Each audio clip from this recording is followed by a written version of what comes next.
हमें हमेशा ये याद रखना चाहिए कि हम मोमिन हैं, इस्लाम के मानने वाले हैं और इस्लाम की अपनी एक तहजीब है, इस्लाम की अपनी एक शरीयत है और कौम वही दुनिया में जिंदा रहती है, वही फ़रोग़ पाती है, दुनिया में मकाम वही हासिल करती है जो हमेशा अपनी तहजीब से वाबस्ता रहे, अपनी शरीयत से वाबस्ता रहे, अपने तरीक़े को ना छोड़े और तहजीब लाने वाले, शरीयत लाने वाले के दामन से हमेशा वाबस्ता रहे।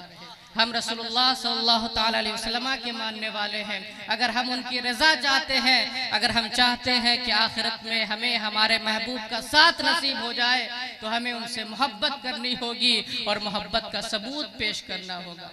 सहाबी रसूल हज़रत अनस बिन मालिक रज़ियल्लाहु ताला अन्हु रिवायत करते हैं कि एक बार अल्लाह के रसूल सल्लल्लाहु ताला अलैहि वसल्लम की बारगाह में एक शख्स हाजिर होता है और अर्ज़ करता है, या रसूल अल्लाह, क़यामत कब आएगी? हज़रत मौलाना कौसर साहब क़िबला की तशरीफ़ आवरी है, तवज्जो चाहता हूँ। एक आने वाला अर्ज़ करता है, या रसूल अल्लाह, क़यामत कब बर्पा होगी? आक़ा करीम अलैहिस्सलातु वस्सलाम इरशाद फरमाते हैं, ए आने वाले, ए सवाल करने वाले, क्या तूने क़यामत की तैयारी की है? तो वो शख्स कहता है, हाँ या रसूल अल्लाह। तो आपने पूछा, क्या तैयारी है? तो वो शख्स कहता है कि मैंने अल्लाह की और अल्लाह के रसूल की मोहब्बत अपने दिल में सजा रखी है, मैंने अल्लाह की और अल्लाह के रसूल की मोहब्बत अपने दिल में सजा रखी है। सरकार जब ये सुनते हैं तो मुस्कुराते हैं और इरशाद फरमाते हैं, ऐ सवाल करने वाले, अगर तूने अल्लाह और रसूल की मोहब्बत अपने दिल में सजा रखी है तो इतना याद रखना कि तू कल क़यामत के दिन उसी के साथ होगा जिससे तू मोहब्बत करता है, आखिरत में उन्हीं के साथ होगा। अनस बिन मालिक कहते हैं, अल्लाह की कसम, हम लोग जब से ईमान लेकर के आए थे, हमें कभी इतनी खुशी नसीब नहीं हुई जितनी खुशी सरकार की इरशाद से हुई कि फ़इन्नका मअ मन अहबब्ता, ऐ सवाल करने वाले, तू कल क़यामत के दिन उसी के साथ होगा जिससे तू मोहब्बत करता है। सहाबा किराम सरकार से बेपनाह मोहब्बत किया करते थे और हम बुजुर्गान दीन से मोहब्बत करते हैं, औलिया किराम से मोहब्बत करते हैं, हुजूर सिराज मिल्लत से मोहब्बत करते हैं। अल्लाह की कसम, हमारे अमाल सरकार सल्लल्लाहु अलैहि वसल्लम के जैसे नहीं है, हमारे अमाल अबू बकर उमर के जैसे नहीं है, हमारे अमाल गौस ख्वाजा के जैसे नहीं है, हमारे अमाल हुजूर सिराज मिल्लत के जैसे नहीं है। लेकिन हमने चूंकि अल्लाह और रसूल की मोहब्बत अपने दिल में सजा रखी है, अबू बकर उमर की मोहब्बत अपने दिल में सजा रखी है, गौस ख्वाजा की मोहब्बत अपने दिल में सजा रखी है, इसीलिए हमें उम्मीद है कि हमारा हश्र भी अल्लाह और रसूल के साथ होगा, उनके महबूबों के साथ होगा, गौस ख्वाजा के साथ होगा। लहद में इश्क रुखे शह का दाग लेके चले, लहद में इश्क रुखे शह का दाग लेके चले, अंधेरी रात सुनी थी चराग लेके चले। अगर आप ये चाहते हैं कि आप भी अल्लाह के रसूल सल्लल्लाहु अलैहि वसल्लम के साथ रहें, उनके महबूबों के साथ रहें, तो दिल में रसूलुल्लाह सल्लल्लाहु अलैहि वसल्लम की मोहब्बत को सजा लीजिए। और मोहब्बत का मतलब ये नहीं है कि सिर्फ जुबान से दावा किया जाए, नहीं, मोहब्बत का मतलब ये है कि आका करीम अलैहिस्सलातु वस्सलाम जो शरीयत लेकर के आए हैं उस शरीयत पर अमल किया जाए, जो तहजीब लेकर के आए हैं उस तहजीब को इख्तियार किया जाए।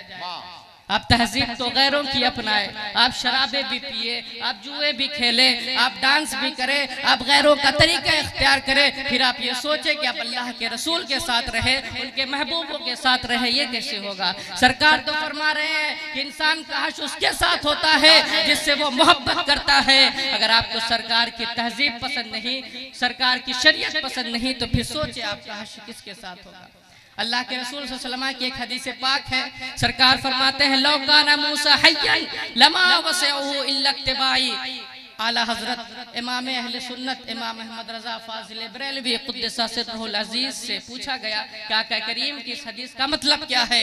तो आका करीम हजरत इमाम अहले सुन्नत इरशाद फरमाते हैं, आका करीम अलैहिस्सलातु वस्सलाम के इस इरशाद का मतलब बयान करते हुए कि सरकार फरमा रहे हैं कि मेरे दौर में अगर अल्लाह के पैगंबर मूसा भी जिंदा होते तो उन्हें मेरी शरीयत की पैरवी के अलावा कोई और चाराकार नहीं होता। मेरे दौर में अगर मूसा भी जिंदा होते तो उन्हें मेरी शरीयत के मुताबिक चलना होता, मेरी शरीयत के मुताबिक चलना होता। तो मुसलमानों, अगर वाकई मुसलमान हो तो इस्लामी तहजीब को अपनाओ, इस्लामी शरीयत को अपनाओ, तब मोहब्बत रसूल का हक अदा होगा। आला हजरत इमाम अहले सुन्नत रसूलुल्लाह सल्लल्लाहु अलैहि वसल्लम की इस हदीस का मतलब बयान करते हुए आगे इरशाद फरमाते हैं कि हमारे पैगंबर की शरीयत ने तमाम शरीयतों को मनसूख कर दिया। मूसा अगरचे पैगंबर हैं, मेरे दौर में अगर वो भी जिंदा होते और कोई मुझे छोड़ करके मेरी शरीयत को छोड़ करके मूसा की इत्तिबा कर ले, गुमराह हो जाएगा।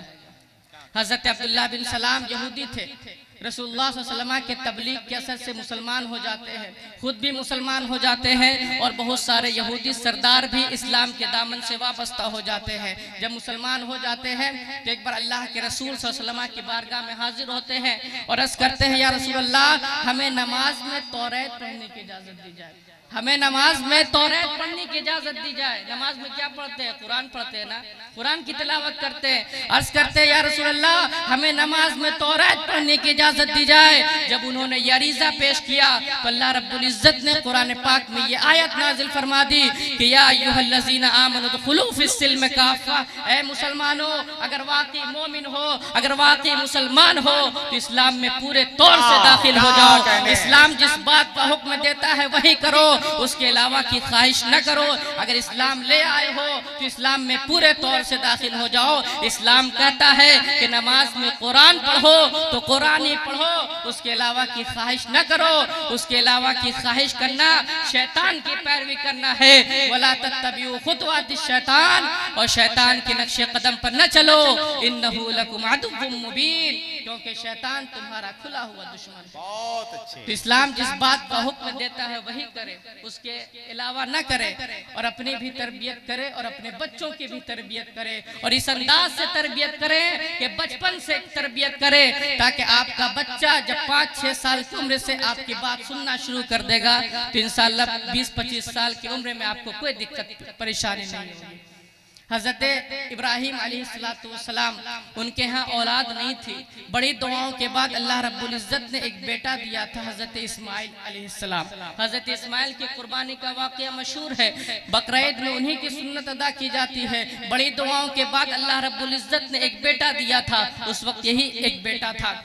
जब हजरत इस्माइल थोड़ा बड़े होते हैं, बाप का हाथ बटाने की उम्र को पहुंचते हैं, तो एक दिन हजरत इब्राहिम अपने बेटे से कहते हैं, मेरे बेटे, इन्नी अरा फिल मनामे अन्नी अज़बहुका फंजुर माज़ा तरा, ऐ मेरे बेटे, मैं ख्वाब देखता हूँ कि मैं तुम्हारी गर्दन पर अपने हाथों से छुरी चला रहा हूँ। मेरे बेटे, मैं अल्लाह का नबी हूँ, अल्लाह का पैगम्बर हूँ, अल्लाह का नबी हूँ, और नबियों के ख्वाब भी सच्चे हुआ करते हैं, अल्लाह की वही हुआ करती है, अल्लाह का पैगाम हुआ करता है। इसका मतलब ये है कि मेरा रब मुझे ये हुक्म दे रहा है कि मैं अपने हाथों से तुम्हारी गर्दन पर छुरी चलाऊं। मेरे बेटे, फंजुर माज़ा तरा, बताओ तुम्हारी क्या राय है, तुम्हारा क्या मशवरा है, तुम इस बारे में क्या कहते हो? एक बाप अपने बेटे से पूछ रहा है, वो भी जो 13 साल का बेटा है, कि मेरे बेटे बताओ, मैं तुम्हारी गर्दन पर छुरी चलाऊं या ना चलाऊं। मुफस्सिरीन फरमाते हैं कि जब बेटा अभी 13 साल का है, अभी बालिग भी नहीं हुआ है, तो अपने बेटे से मशवरा करने की क्या जरूरत है, साइड में ले जाते और गर्दन पर छुरी चला देते। मुफस्सिरीन फरमाते हैं कि हजरत इब्राहिम ने अपने 13 साल बेटे से मशवरा इसलिए लिया था कि हजरत इब्राहिम ने अपने बेटे के अंदर इस्लामी मिजाज 13 सालों तक पैदा किया था। जिस इस्लामी उसूलों के मुताबिक अपने बेटे की तरबियत की थी, जिस इस्लामी उसूलों के मुताबिक अपने बेटे को चलना सिखाया था, आज इब्राहिम देखना चाहते थे कि मेरे बेटे के अंदर इस्लामी मिजाज कितना पैदा हुआ है, मेरा बेटा इस्लाम से कितनी मोहब्बत करता है, मेरा बेटा अल्लाह के हुक्म पर कितना अमल करता है। इसलिए हजरत इब्राहिम ने अपने 13 साल बेटे से पूछा था कि बताओ तुम्हारी क्या राय है। आज हमारे बच्चे हमारी बात नहीं सुनते, गर्दन कटाने की बात तो छोड़िए, छोटी मोटी फरमाइश भी कर दीजिए तो सुनने के लिए तैयार नहीं है। यहाँ एक बाप अपने 13 साल बेटे से कह रहा है कि मैं तुम्हारी गर्दन पर छुरी चलाना चाहता हूँ। तो बेटे ने जो जवाब दिया था, वो जवाब इतना हसीन था कि अल्लाह रब्बुल इज्जत ने उसे कुरान पाक में जिक्र फरमाया है। बेटा कहता है, या अबती फ़अल मा तुमर सतजिदुनी इंशाअल्लाह मिनस साबिरीन, ऐ मेरे बाबा, अल्लाह रब्बुल इज्जत ने जो आपको हुक्म दिया है आप उसे कर गुजरे। अल्लाह रब्बुल इज्जत की तरफ से जो आपको हुक्म दिया जा रहा है आप उसे जरूर पूरा कर दे। आप मुझे एक फर्माबरदार बेटा पाएंगे, एक इताअतशार बेटा पाएंगे, एक फर्माबरदार बेटा पाएंगे। जब तरबियत बचपन से की जाए तब असर करती है। 13 साल बेटे का जवाब। सोचे एक बाप ने अपने बेटे की कैसी तरबियत की होगी।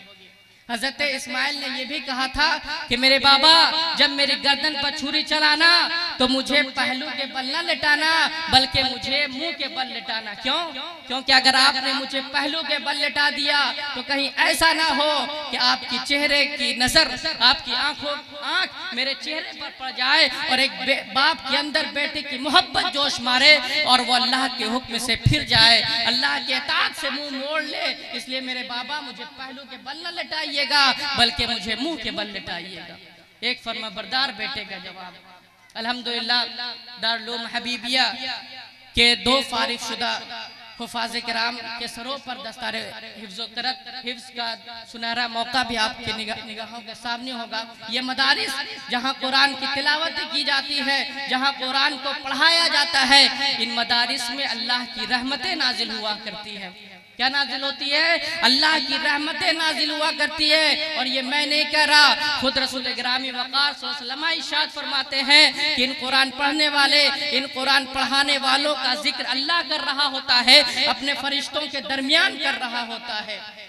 एक हदीस पाक में अल्लाह के रसूल सल्लल्लाहु अलैहि वसल्लम इरशाद फरमाते हैं मजतमा कौमुन फी बैतिन मिन बियूतिल्लाहि यतलूना किताबल्लाहि व तदारसूनहु बैनहुम इल्ला नज़लत अलैहिमुस सकीना व गशियतहुमुर रहमा व हफ़्फ़तहुमुल मलाइका व ज़करहुमुल्लाहु फी मन इंदा।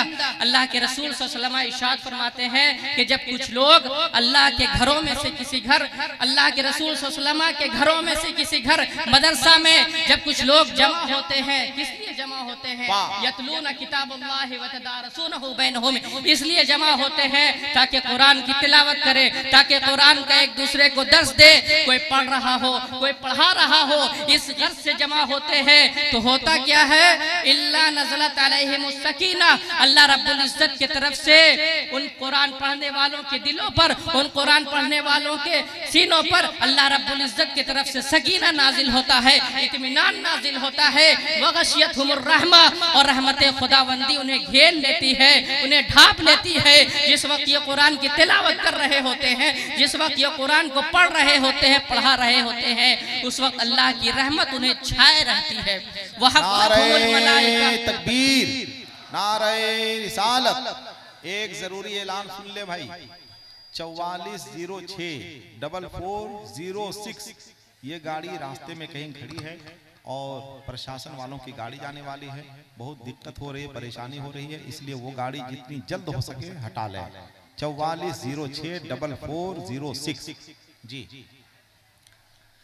हज़रत गिरामी, मैं अर्ज ये कर रहा हूँ तो कि अल्लाह रब्बुल इज्जत उन कुरान पढ़ने वालों का जिक्र अपने फरिश्तों के दरमियान कर रहा होता है और इरशाद फरमाता है कि मेरे फरिश्तों देखो ये मेरे बंदे हैं जो मेरे कुरान को पढ़ रहे हैं, मेरे कुरान का दर्स दे रहे हैं, मेरे कुरान का जिक्र कर रहे हैं। कितने खुशनसीब है ये लोग। तो मेरे भाइयों, अपने बच्चों को हाफिज कुरान बनाए, अपने बच्चे को आलिमे कुरान बनाए, अपने बच्चे को आलिमे कुरान बनाए। इंशाअल्लाह वो बच्चे यहाँ भी कामयाब होंगे और आखिरत में भी कामयाबियों से हमकिनार होते हुए नजर आएंगे। हजरत इमाम गजाली रहमतुल्लाह अलैह फरमाते हैं कि बच्चों का जहन, बच्चों का दिमाग एक खाली तख्ती की तरह हुआ करता है। ब्लैक बोर्ड जब सादा हो, उस पर कुछ ना लिखा हो, तो आप उस पर जो लिख देंगे, जो नक्श कर देंगे, वही नक्श हो जाएगा। तो अपने बच्चों की तरबियत बचपन से करें और उन्हें बुनियादी तालीम के लिए दारुल उलूम हबीबिया में जरूर दाखिला कराएं। उन्हें बुनियादी तालीम से जरूर रोशनास करें ताकि आप जब दुनिया से चले जाएं तो आपका बच्चा आपके लिए साले सवाब करे, कुरान पढ़े, ताकि आपकी रूह को ठंडक पहुंचे। अल्लाह रब्बुल इज्जत की बारगाह में दुआ है कि परवरदिगार आलम इस महफिल को कबूल फरमाए और हम सबको इस पर अमल की तौफीक अता फरमाए। अस्तगफिरुल्लाह रब्बी मिन कुल्लि ज़ंबिन व अतूबु इलैह।